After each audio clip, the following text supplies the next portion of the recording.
Nathan Carter never considered himself the type to believe in fate. He was logical, analytical, someone who built his life on facts, not feelings. That's why, as he sat in his car outside a dimly lit restaurant, he couldn't believe he had let his sister talk him into this. "This is ridiculous, Emma," Nathan groaned, gripping the steering wheel.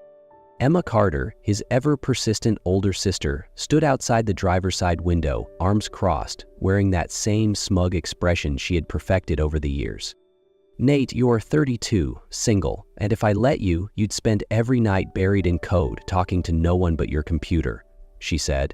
"I'm just trying to help." "By setting me up on a blind date?" "Exactly," she grinned.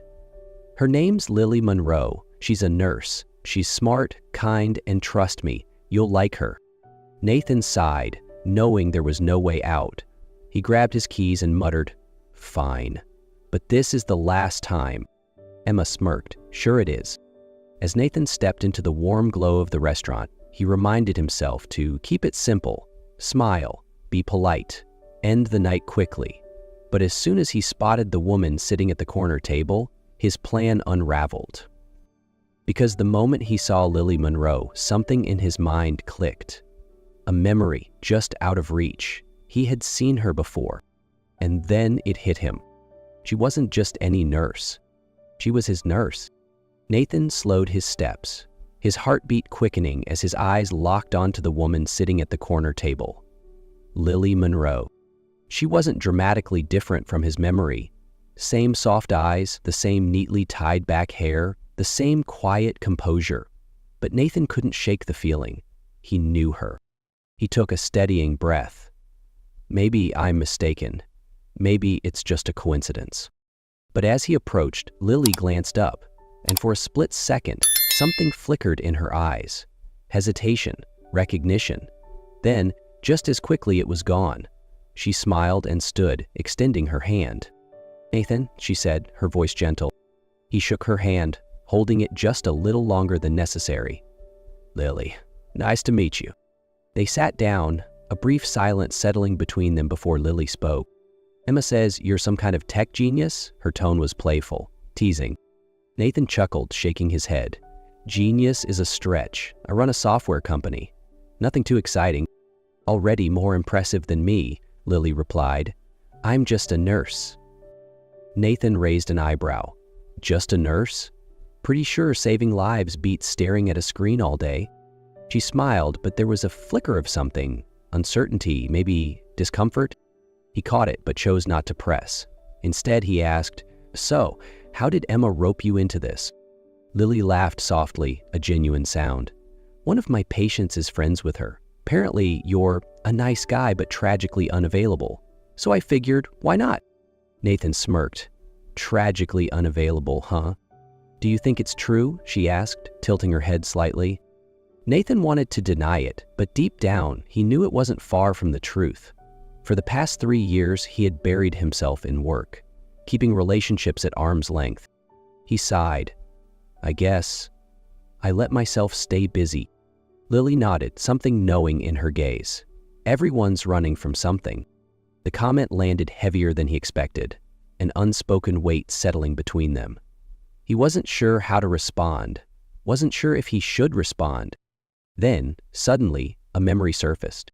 Hospital hallways, the sterile smell of disinfectant, a gentle hand adjusting his blanket when he couldn't move on his own.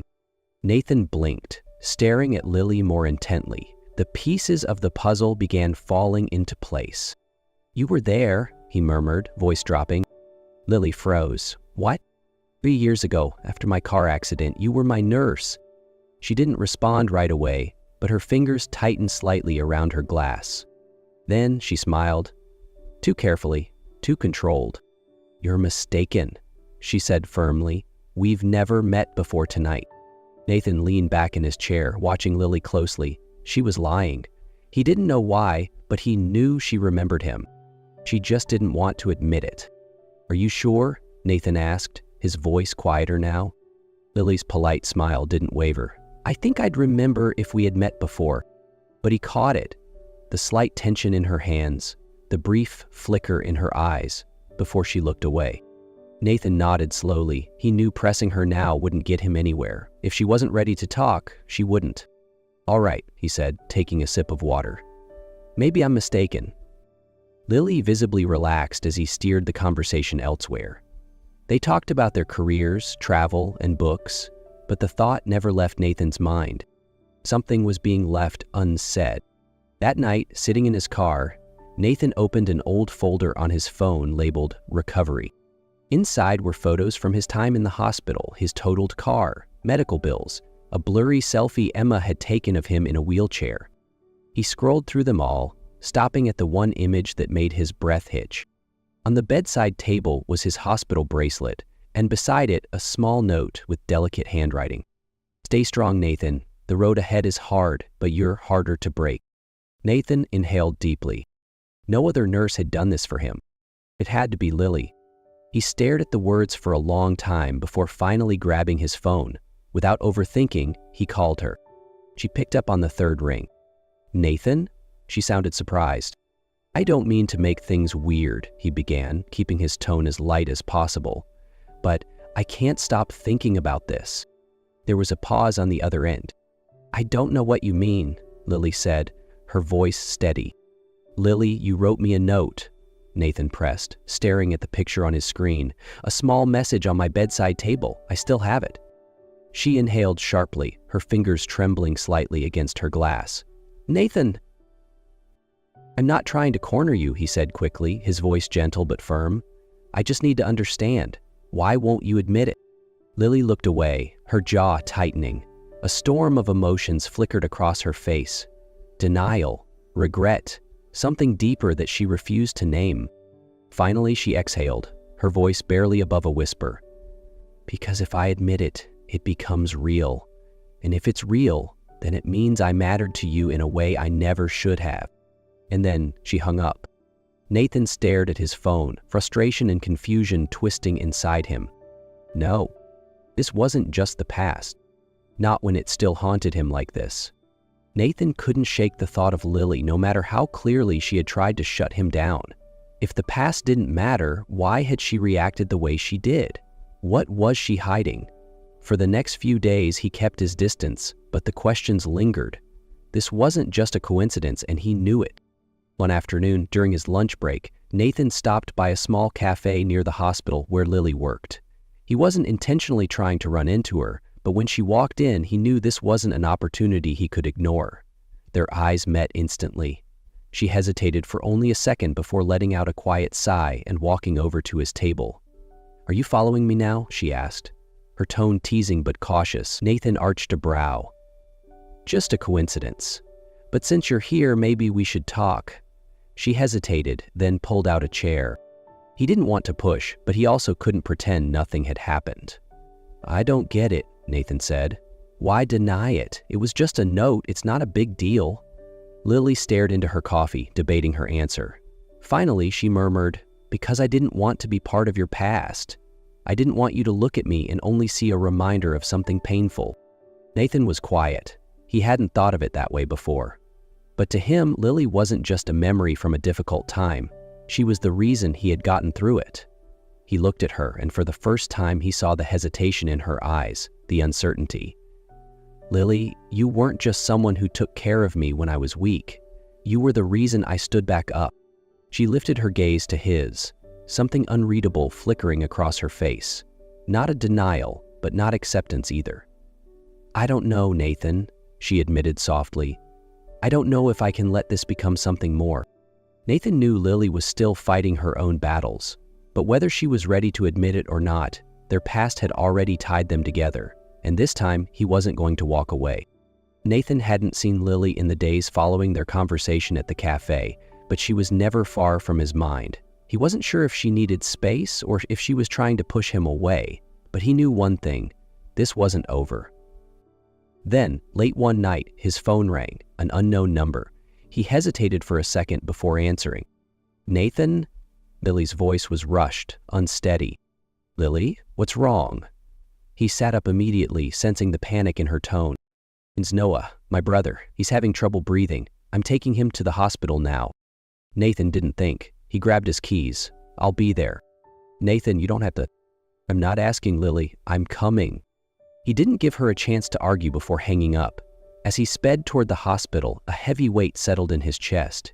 He had never met Noah, but from the way Lily spoke about him, he knew the boy was her entire world, and if anything happened to him, it would break her. When Nathan arrived, he found Lily standing outside the emergency room, arms wrapped around herself. She looked smaller, more exhausted than usual. When she spotted him, a flicker of resistance crossed her face, but instead of arguing, she just let out a shaky breath.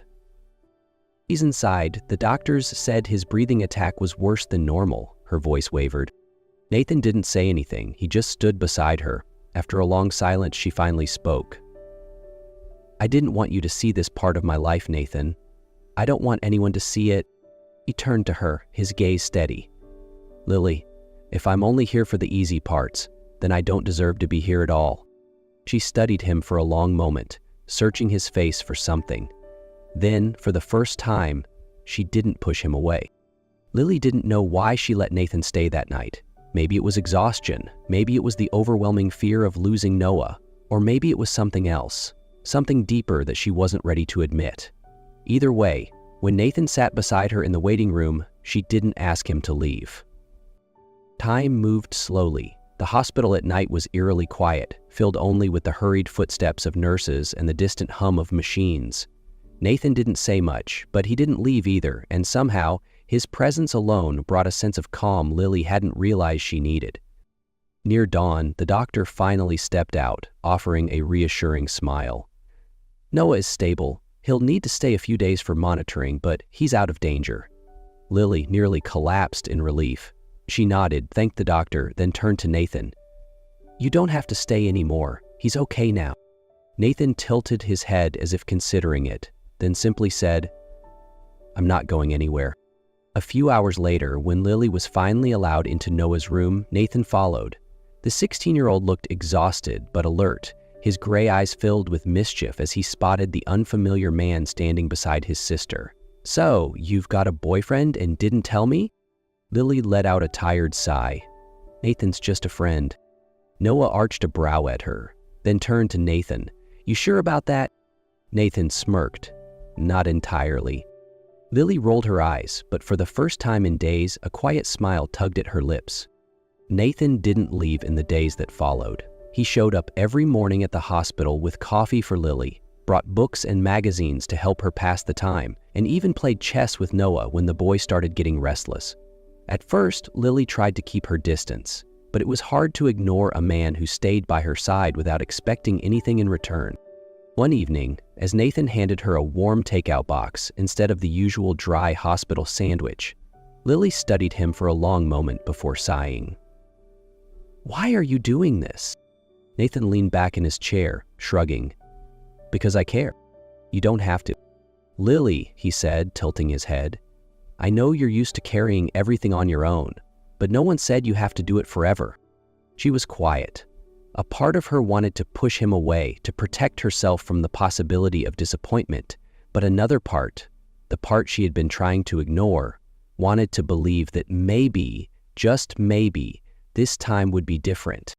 A few weeks after Noah was discharged, Nathan invited them on a picnic by the lake.